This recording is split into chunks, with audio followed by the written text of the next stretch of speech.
Hi friends, welcome to Raga's Kitchen. Friends, இன்னைக்கு வீடியோவில் இட்லி தோசைக்கு சூப்பராக ஒரு புதுசாக ஒரு சட்னி ரெசிபி தான் ஃப்ரெண்ட்ஸ் பார்க்க போகிறோம். தேங்காய், பொட்டுக்கடலை, வேர்க்கடலை இதெல்லாம் எதுவுமே சேர்க்காமல் நல்ல சுவையான ஒரு வெள்ளை சட்னி எப்படி பண்ணலான்றதாங்க பார்க்க போகிறோம். இது சுவையாக மட்டும் கிடையாதுங்க, இது ரொம்ப ஹெல்த்தி ஆரோக்கியமான ஒரு சட்னியும் கூட. ஸோ கண்டிப்பாக நீங்கள் ட்ரை பண்ணி பாருங்கள். எப்பயும் ஒரே மாதிரி சட்னி சாப்பிட்றதுக்கு கொஞ்சம் டிஃப்ரெண்ட்டான டேஸ்ட்டில் சூப்பராக இருக்கும். இப்போது இந்த வெள்ளை சட்னி செய்கிறதுக்கு ஸ்டவ்வில் ஒரு வாணலி வச்சுக்கலாங்க. இதில் 2 டீஸ்பூன் அளவுக்கு எண்ணெய் ஊற்றிக்கலாம். எண்ணெய் சூடானதும் ஒரு பெரிய வெங்காயத்தை கட் பண்ணி வச்சுருக்கேன். மீடியம் சைஸில் கட் பண்ணால் போதும். அதை போட்டுக்கலாம்.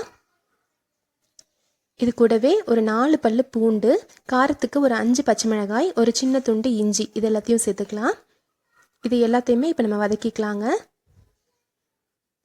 வெங்காயம் கொஞ்சம் கண்ணாடி பதத்துக்கு வர வரைக்கும் வதக்கினாலே போதும். இந்த சட்னியில் நீங்கள் வரமிளகாய் சேர்த்திங்கன்னா அதோட ஃப்ளேவரே மாறுங்க. அதனால் கண்டிப்பாக பச்சை மிளகாயே சேர்த்துக்கோங்க. உங்களுக்கு பூண்டு சேர்க்குறதுக்கு விருப்பம் இல்லைன்னா நீங்கள் அதை ஸ்கிப் பண்ணிடலாம். ஆனால் பூண்டு, இஞ்சி, பச்சை மிளகாய் இதெல்லாம் சேர்த்து செய்யும்போது அந்த சட்னி ரொம்ப டேஸ்ட்டாக இருக்கும். இப்போ பாருங்கள், ஓரளவுக்கு வெங்காயம் கொஞ்சம் கண்ணாடி பதத்துக்கு வதக்கியாச்சு. இப்போது இதில் 2 டேபிள் ஸ்பூன் அளவுக்கு உளுந்தம்பருப்பு சேர்த்துடலாம். உருண்டை உளுத்தம்பருப்பு ஒரு 2 டேபிள் ஸ்பூன் அளவுக்கு போட்டிருக்கேங்க. இதையும் சேர்த்து நல்லா வறுத்துக்கோங்க. இந்த வெங்காயத்தோடு சேர்ந்து இது வறுப்படும் போதே சட்டுன்னு ஒரு 2 நிமிஷத்தில் கலர் மாறி நல்லா வறுப்பட்டுரும். ஓரளவுக்கு கொஞ்சம் லைட்டாக ஒரு கலர் மாறி வந்ததும் நம்ம ஸ்டவ் ஆஃப் பண்ணிடலாம். உளுந்து நல்லா வறுப்பட்டுருக்கணுங்க, அப்போ தான் நல்லா டேஸ்ட்டாக இருக்கும்.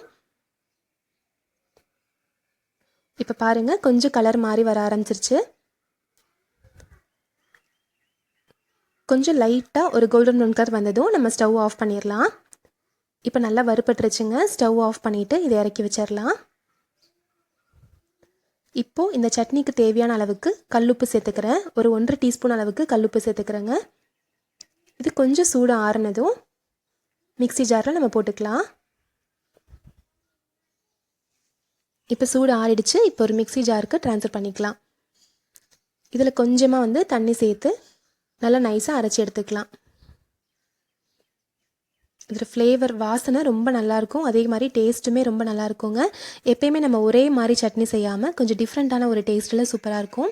இப்போ நல்லா நைஸாக அரைச்சி எடுத்தாச்சு. அரைச்ச சட்னியை ஒரு பவுலுக்கு மாற்றிக்கலாம். மிக்ஸி ஜாரில் கொஞ்சமாக தண்ணி சேர்த்து அதையும் இதோட மிக்ஸ் பண்ணிக்கலாம். இப்போது நம்ம சட்னிக்கு தாளித்து கொட்டிடலாங்க.